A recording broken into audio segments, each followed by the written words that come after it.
What up, War Room Nation? This is your boy Dev, War Room Sports.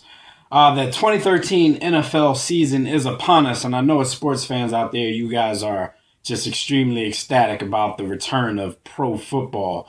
On our last episode of the War Room, if you don't know about the War Room, of course, that's our weekly radio show slash podcast. We had a special guest. We had Robert Klemko, who is a staff writer for Sports Illustrated's Monday Morning Quarterback with Peter King. And we had him on, just like we did last year, to kind of give us his picks and predictions and a little bit of analysis for the upcoming season. So you guys make sure you sit back, relax, and take a listen to the interview that we conducted on our last episode of the War Room. Peace. Said he's now on the staff of Sports Illustrated's Monday Morning Quarterback with Peter King. He's one of the guys who covers the NFL for them, so we're going to bring him into the War Room again. Rob, you there? Hey, how are you? Hey, I'm pretty Rob. good, man. We didn't see you Thanks for there having me on, guys. on the switchboards. No problem. Anytime, always. Thanks for coming on. I know this is the busy time for you. The season's about to start. The excitement's in the air. You know, everything's about to kick off. But let's get right into it because there's a lot to talk about. And we got, before we get you out of here, we got to get your picks. So basically, now that the NFL season is finally upon us, what are you watching closely for? Like, give us a couple of storylines that you're most intrigued to see play out this season. Yeah. Oh, man, there's so many. Every year it feels like it's more exciting than the last year, but I think it's just because we've waited so long. But the one thing that I'm really excited to see is possibly the next evolution of the game is, what Chip Kelly wants to do on offense. If they can run 90, 95 plays, that could really change the landscape of football. 95, per game. I think the standard right now is 80, 85, and that's what Tom Brady and Peyton Manning are able to do just because of their mastery of the offense they're in. But if Michael Vick and the rest of that team is up to run, and the referees will maybe hurry up just a little bit, that high pace could change the game, I think.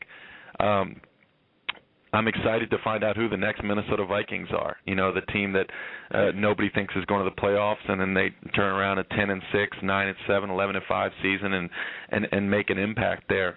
I have a few favorites of mine that are wildly unpopular right now, but we can get into that later.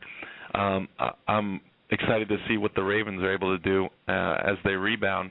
I think there's some real talent in the depth of that roster that maybe people didn't know about last year because of, like you guys were talking about before, the Ray Lewis storyline and everything else. And I think people are really underestimating them this year. And if this is a down year, I believe that they'll be great in 2014. No doubt. And about the whole Chip Kelly thing, it seems like the referees basically, because they've gone around from what I understand, telling teams that want to run a faster-paced offense that, they just wanted to make sure that they know we still control the game. So you might not be able to do what you want to do on that particular scale. But, I'm interested to see it too. But for me, it's probably different. It's mainly because I'm a Philadelphia Eagles fan. I want to see if it's any good in the NFL. But, yeah, that's an interesting storyline. And then, of course, everybody wants to see how Robert Griffin III returns from his knee injury. Since that's all you heard about in the preseason, especially in the DMV area. If you're around these parts, that's all you heard. That's all about you hear. That's the most famous knee Wow. these parts I've ever seen. Yeah, I get pretty sick of every reiteration of the Robert Griffin is ready to go story. I think I've seen that headline every week for the past 6 weeks. Operation Yeah. Imagine how we feel. Rob, this is D. Austin. Got a new crop of newbie starting QBs this season. 2 of them rookies, and all of them starting kind of by default. What are you expecting from E.J. Manuel, Geno Smith, and Terrell Pryor this season? Yeah, that's really exciting. I'm especially excited about E.J. Manuel. I just got off the phone maybe an hour ago with their center, Evan Wood, and he just talked about how important it was that a guy who's going to start as a rookie got some real experience in college. And EJ started for 4 years at Florida State. So right there, he's ahead of the curve learning-wise. It's not going to be a problem for him to pick up an NFL playbook. Geno Smith has a little bit less experience, but also a really experienced passer. I think he kind of won that job by default there, just with how poorly Mark Sanchez is and has been for the past 2 or 3 years. So I'm not as excited to see that football team. I don't know how many Jets games I'll be at this year. But Terrell Pryor, I came up a Raiders fan. I grew up a Raiders fan, and I liked the pick of Terrell. Sorry to hear that. It was Al Davis's last signature move, and part of me really, really wanted it to work out. And then I went and covered this flag football camp that that Kurt Warner put on out in the desert in Arizona, and they let me play in a few of the games, and we played against Terrell Pryor's team, and to my chagrin, I was able to pick him off on a deep ball, and part of me was excited that I got an interception, and then the rest was like, what? How am I able to pick off an NFL quarterback? What is this guy's deal? So I know that Terrell Pryor probably wasn't going as hard, but it just confirmed everything you see on tape, and is that his accuracy struggles. It struggled at Ohio State, and he was largely a system guy there. So, I wanted to. We were going to actually touch on this a little later on in the show, but what does that tell us about Matt Flynn, who loses out to another quarterback, during the preseason? I think Matt's issue has been since the beginning of his first season in Seattle, the elbow tendonitis that he had in his throwing arm. All the reports are that he lacks throwing strength, and the Raiders still gave him a deal, and he just hasn't been able to perform. And I wouldn't be surprised if this guy was hiding an inordinate amount of pain. Right. Yeah, that's amazing. Rob, first of all, congratulations on that new position. Got to see, everything you're doing over there at SI now, so congratulations on that. Appreciate that. What I want to do is read off some categories to you, and I want to get your preseason favorite to win each category. What you think before the season starts, and then we'll bring you on when the season's over to see what you got right. But anyway. Are these the individual awards? Yes. This is just a guessing game here. Gotcha. Just a guessing game, but I want to see just what your thoughts are. So, Coach of the Year, who do you have as the early favorite for Coach of the Year? Coach of the Year, I'm going to have to say Chuck Pagano. I think it's a pretty daunting task to come back and kind of try to pick back up the emotions of that team after Arians took over and fired them up and got into the playoffs and then left, and now Chuck's back. He's healthy. But as we'll talk about later, I expect the Colts to fully, embrace his vision and get back on that emotional train that they were on while he was gone and go pretty deep. So for a guy that's coming back from a disease, any kind of winning season, playoff season, I think he's a shoo-in for Coach of the Year. Okay, cool. How about a comeback player of the year? Comeback player of the year, I was going to go with Brian Cushing. I know he's a little bit smaller now, and there are probably reasons for that we can't really get into on the radio. But I still think he's going to have a strong year. One of the guys who tore his ACL last year, the other one obviously being Griffin. If Griffin has any kind of successful season, he's going to win it. But I don't know if that's the case. I don't know if Robert has really learned his lesson as far as not trying to extend plays, throwing the ball away. You talk to the great quarterback, sometimes the best play is no play.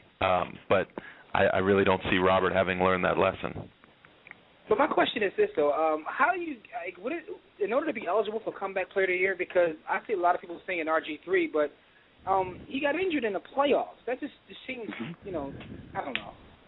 I don't think you have to miss the year. Well, everyone is qualified, but it's just popular opinion. But you don't have to even necessarily miss the year. You just have to. Season. Either a bad season or come back from some sort of adversity. Yeah, that is kind of weird. I see what you're saying because he went to the last game of the season. I'm sorry, you broke up there. I'm sorry. I said, how about Defensive Rookie of the Year? Okay, Defensive Rookie of the Year.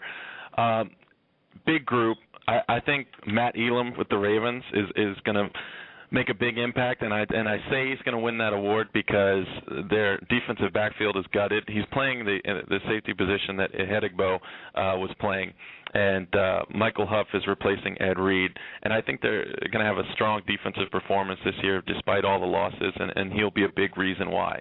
So a lot of focus is going to be on the safeties with Ed gone, and he'll get a little bit of attention, and I think he'll do the job. Huff is underrated. Sorry? Huff is underrated. Huff's a good player. There's a lot of guys that come out of Oakland and don't have the kind of reputation they deserve because there were some good individual performances on those teams last couple of years. Okay, let's move to the other side. Let's say Offensive Rookie of the Year. Offensive Rookie of the Year, I like DeAndre Hopkins down in Houston.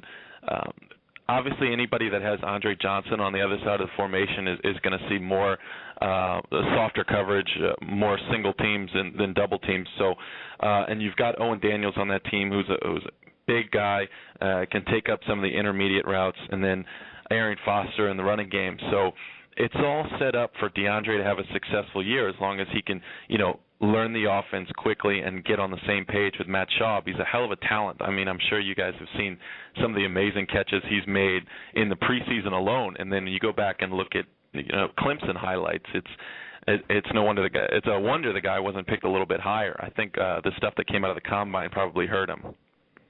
Yeah. Okay, let's go to Defensive Player of the Year. Defensive Player of the Year, I would say Geno Atkins, only because he was far and away the best player in football last year.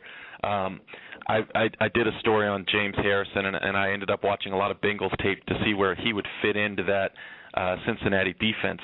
And I found myself, my eyes wandering from Vontaze Burfict and Ray Mualuga over down to the defensive line with Geno Atkins because he was just manhandling people, bull rushes, speed rushes on the inside. I swear the guy could be like a top 5 defensive end in the NFL, but instead he's just the best tackle.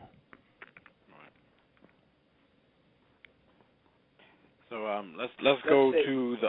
Oh, okay. I didn't hear you there, John. Yeah, I was let's go to the I'm offensive. sorry. I'm about to move into the. Yeah, exactly. Offensive Player of the Year. Let's move to that side. Offensive Player of the Year. Okay. I like Marshawn Lynch. I think it's a popular thing to pick a quarterback. I never know how to split up the MVP versus Offensive Player of the Year thing, so I like to go with a running back for Offensive Player of the Year. Marshawn had over 1,500 yards last year. You wonder how these two new fullbacks, Spencer Ware and Derek Coleman, are going to do in front of him now that they've cut Michael Robinson, so that's a question mark. But this is a team that's going to rely a lot on him this year, not having great depth at wide receiver. So Marshawn is going to carry this team, and when I look at, Player of the Year candidates, I'm thinking about opportunities. Who's going to have the most opportunities to do something, to carry the football? And as far as running backs go, I can't think of one who's going to have more chances than Marshawn. Okay, how about Most Valuable Player, the big award? Most Valuable Player. Most valuable player, I'm going to say Peyton Manning. People talk about how he's stronger this year. He's throwing the ball well. He's got a great receiving core out there. I think they're going to have an awesome regular season, and that's how you win the MVP award until it starts getting cold, and then you see the hand strength kind of suffer. And I'm not really convinced that he's over that anybody could be over that after everything that his body has gone through in the, how many years has it been? 16 years he's been in the NFL. So I say he's the MVP, but not necessarily the MVP of the playoffs. All right, so Jimmy's a Broncos fan, so, I know. Love for the team, I'm but he's still still a angry little about the skeptical. last game. That's yeah, all. He's still a little angry with Peyton and the D-backs back there. But okay. Yeah, don't be angry with Peyton. He blames it all on Peyton. You got to put it on Raheem Moore. Yeah, that's about. I'm not going to mention. I don't want to mention Raheem Moore because I don't want any foul language. Yeah, because I kind of think like when Peyton made the mistake, okay, it's a big mistake, but at the same time, they had no business even being in that situation. The game was over a long time ago. But no, I mean, if the game still is going on, your Hall of Fame quarterback can't make that mistake. So I see where you're coming from. But you know what, though? A little bit. When the quarterbacks win the games, they get all the accolades that way. So when they lose, it is what it is. That's just how it is. All right, so let's get into the real awards, and we'll shoot right through this because we don't want to hold you for too much longer. But we want to get your picks, just like we did last season. So I'll go down the list of the divisions. So we'll get your division winners and your wild card, conference championship, then Super Bowl, and we'll record them, and then we'll forever hold you to them. So let's go with the AFC East. Who you got winning that division? Well, first, I just want to say that I feel really good this year. I feel better than I did last year. I've watched a lot of tape. I'm in the best shape of my life. I watched a lot of the first halves of maybe 50% of the preseason games. So feel pretty strongly about these picks. AFC East, just like everybody else that I can think of, I'm still going with the Patriots. Are you guys? Are any of you guys in disagreement there? Never. No, that's an alley-oop right there. That division is so weak. AFC North. This one may be a little bit more difficult. Yeah, AFC North. I'm looking at my picks here. Trying to pull them up. Sorry. AFC North, I'm going to have to go with the Ravens to win that division again. Okay. AFC South. AFC South, I like the Colts. I think the Colts are runaway favorites there. Wow, runaway favorites? That's interesting. Runaway. That's interesting. AFC West. This one should be another toss. Alley-oop. Okay, I'm going with the Denver Broncos. Okay. NFC East. NFC East, I will take the New York Giants. Okay, NFC North. NFC North, I have the Lions. Wow, Lions. That's interesting, too. I've been waiting for the Lions to have a big season the last 2 or 3 years. 20 NFC years. South. AFC South, Atlanta. NFC South. Atlanta, okay, and the NFC West. Yeah, NFC South, yeah. And then NFC West, I'll go with the Seahawks. Okay, so who are your AFC wild cards? You said, I'm sorry, you broke up there. My AFC. Your AFC wild card teams. Okay, AFC wild card teams: Texans and Bengals. Okay, and your NFC wild card teams? The 49ers and the Redskins. All right, so who you got in both championship games, Super Bowl, and who's going to win it all? All right, in my AFC championship game, I have the Broncos having home field advantage, and then the Colts coming to town as that division winner, and the Colts edging by them two-face in the Super Bowl. The winner of the Seahawks and Falcons, which I have down as the Seahawks. Okay, wow. Who wins it all? The Seattle Seahawks. Wow. Okay, I think you're the only person. Didn't you just say you didn't believe in the Seahawks? With the second-year quarterback and all that. No, who said that? No, sorry. That was our last guess. That was our last guess. Okay. No, I was just sitting there thinking about someone just said no, that wasn't you. But I like your picks just because. I think Robert and probably Mike Greenberg are the only people I've heard so far to put the Colts into the Super Bowl. Yeah. Risky pick, but it could possibly happen. But I like your picks because your picks are not what everyone else is saying. The fact that you picked the Lions, I haven't heard one person on any platform pick the Lions. Anywhere. So I give you respect for that because at the end of the day, if you get this right, well, I'll tell you. I'll tell you why I picked the Lions, and I was talking to actually Boomer Esiason and Brian Billick also picked the Lions to win that division. But I really think that they've truly improved that defensive line, and I think defensive playing football more and more is really revolving around the defensive line and just kind of putting your defensive backs in a position to succeed. I think Jason Jones is going to surprise a lot of people switching from really essentially a backup defensive tackle a year ago to a starting end there in Detroit. Ziggy Ansah, I think, was a great pick, and he's a guy that's still learning football and had a really successful. Oh, that's bad. That thinks he's Robert, I keep trying to tell my co-host that. But he was playing soccer. He was playing soccer last summer. So I think Ziggy's going to be great, especially towards the end of the year, as some of the veteran guys are breaking down across the league. Ziggy is going to have energy there. As far as the offense is, you still have Calvin Johnson. Matt Stafford is what he is. He's probably like maybe the 10th best quarterback in the NFL. But you get Ryan Broyles back, and that guy, I don't know if anybody there has ever seen him drop a football. You have Pettigrew, who's solid. You also have Reggie Bush, who's really didn't show a lot running the ball this year, but was excellent or can be excellent catching balls out of the backfield. He diversifies that offense, opens up some medium routes for Broyles and Pettigrew. So I really feel like this is the year that they fight, they keep Schwartz's job, they keep Gunther Cunningham's job, and they win that division, especially because the Packers are really suffering on the offensive line.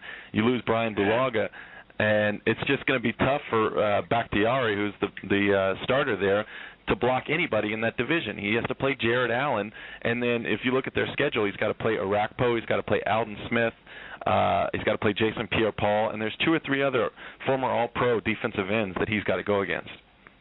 Yeah, so he's in for a long season. He's in to earn his money.